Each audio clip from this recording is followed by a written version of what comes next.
Saw Mexico lose 2-0 to Denmark. Look, Denmark has some quality players, but the back line for Mexico was under siege throughout, and you could look at any of the four positions, and they played with a line of four this evening, and you got big question marks. You've got huge question marks. Who's the center back tandem, the right back, but most importantly, the left back. Tonight, both goals came back down the left-hand side. Jesus Gallardo, say what you want about his ability in the air. That seems to have Juan Carlos Osorio infatuated. He is a liability defensively. He offers a little going forward, but at this level, defensively, a lot to be desired. Both goals came off of that side. An individual moment of brilliance in the first goal. Second goal, a lapse of judgment off a throw-in.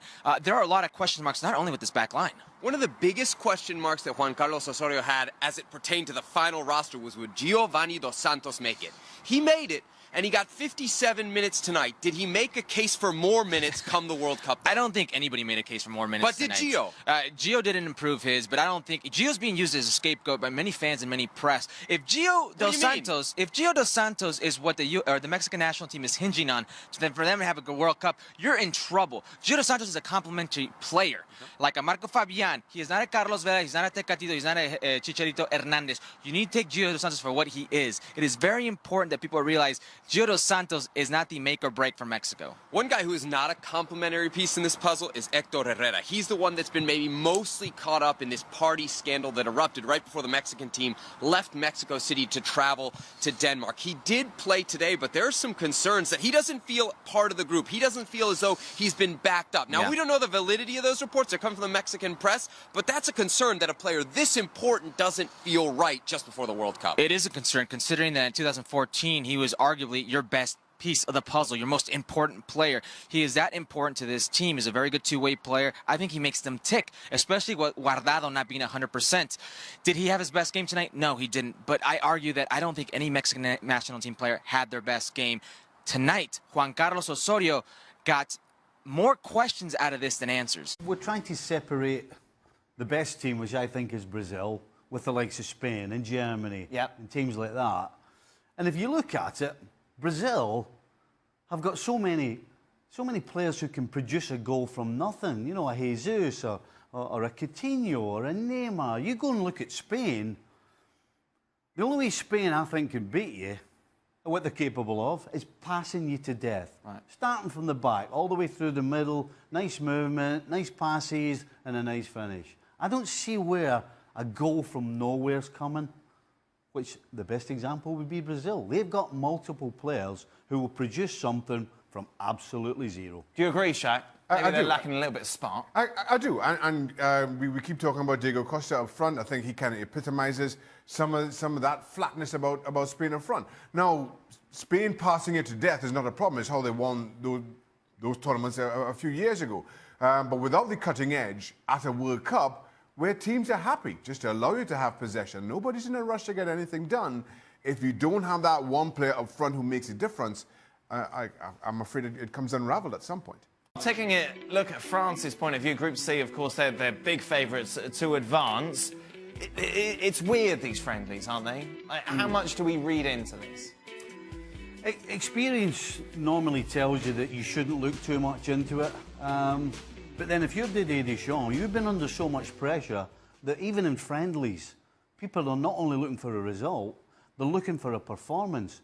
And when things go badly wrong against a team who pretty much are going to do what the rest of your group in the actual competition will do, is sit tight and defend, that's going to make him rethink.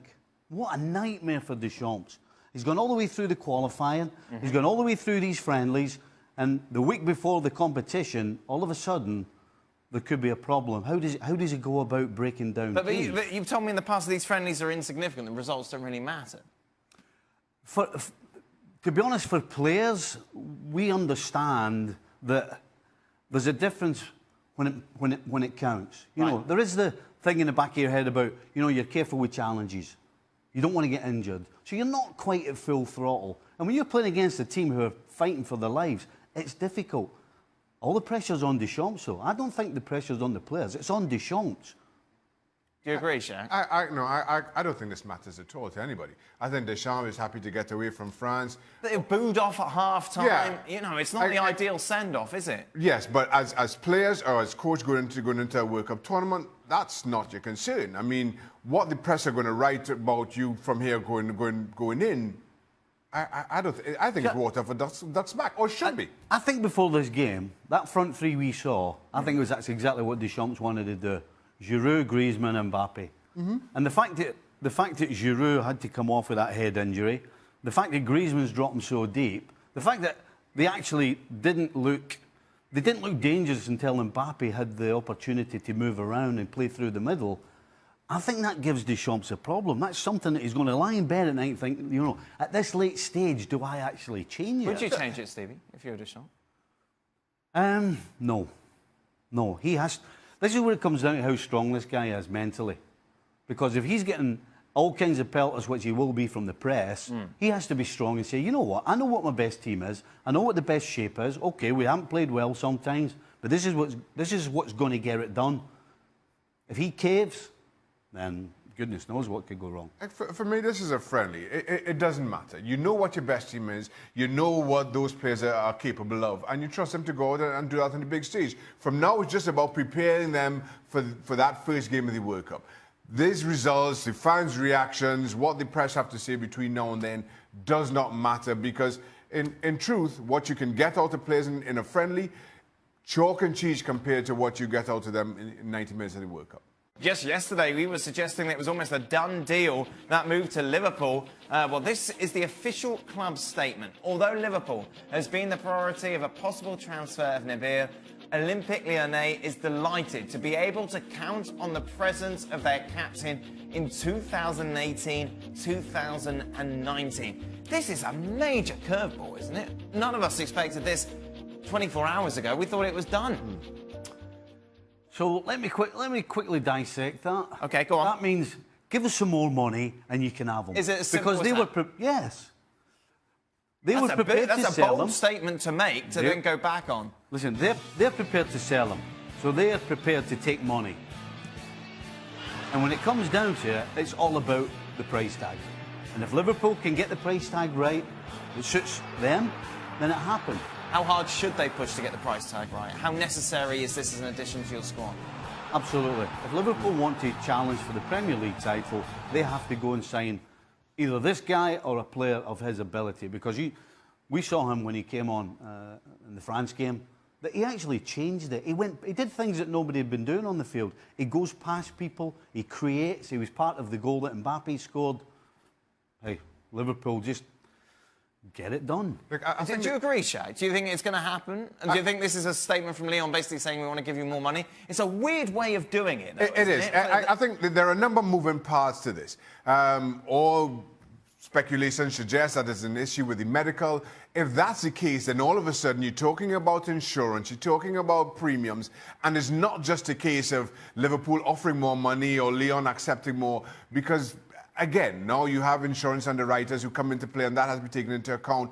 Maybe Lyon have to pay some of that insurance because, you know, he came through their academy, whatnot. So it's not a simple cut and dry as what number you put behind the pound sign. It's a lot of people have to kind of give and take here. It's going to be there, Shaq, do you think? Where's he going to be in I think come the 1st of September, Fekir will be a Liverpool player, yes. Do you know that old saying, money talks? There's a reason why we keep using it. I never used it. Not me, not me. Money talks. Apart from just then. Yeah, thanks, Steve. Don't use it again. We've been asking you all week to vote on your Ultimate World Cup 11. The results are in. Let's take a closer look, shall we? Nabil Fekir is your goalkeeper. Marcelo, Sergio Ramos is there. Stevie Nicol, Hummels, Kimmich, De Bruyne, Kante, Cruz, Messi, Lewandowski, Ronaldo. Big standout, really, is no place for Neymar. Ooh. Yeah, I don't understand that whatsoever. I absolutely would have him in the front three. Who would you have him over? So you had basically, I think you had to choose between Messi, Ronaldo, and Neymar. My front three would be Neymar, Messi, and Harry Kane as centre forward. Oh, so you wouldn't even have Lewandowski there either? No, I don't think he was at his best last year. He wasn't particularly great. In fact, he wasn't. He missed some good chances that you'd expect a guy of his so-called quality to score in Right. the Champions League, Yeah. I'm going with Harry Kane. Shaka, let's start off with the Neymar, Ronaldo, Messi. Which two of the three are you choosing? Messi and Neymar. Like Stevie, you're just abandoning Ronaldo like that. Not quite like that. I have to pick 2 out of 3. I don't have much of a choice. And who's your striker? Lewandowski. Over Kane? Yeah. Over Mbappe? Over Griezmann? Yeah. Over Jesus? Yeah. Yeah. I just fear, I understand Stevie's point about Lewandowski and this season, but he's proven it at the highest level for longer than the others. So I'm Over Aguero? keeping my faith Keep your faith. in Lewandowski. You got the fave? He's got Aguero my might not faith. even play. I don't think that's the question, is it? No, but you're throwing Aguero in. He might not even kick a ball. I'm allowed to throw Aguero in, surely. He's in the World Cup, isn't he? You're just throwing everybody Who are in. your centre-backs? Centre-backs. Ramos Well, and not who? Ramos and Hummels. I'll tell you that much. Why? Hummels is too slow. And Sergio Ramos is a good defender, but he's not better than the two I would have. The two I would have would be Varane and Godin. I think they make a great team. Varane with his pace, Godin with his experience, and just his leadership qualities. And I would have those two over Hummels and Ramos. Meanwhile, midfield, you don't have Modric over Cruz? No, I'll have Cruz. Yeah? I'd have Modric. You'd have Modric over Cruz? I just feel Cruz is a better physical presence and more imposing. Physical. That's what I Was said. that? Welcome to Extra Time. June 9th, a very significant date for one of our...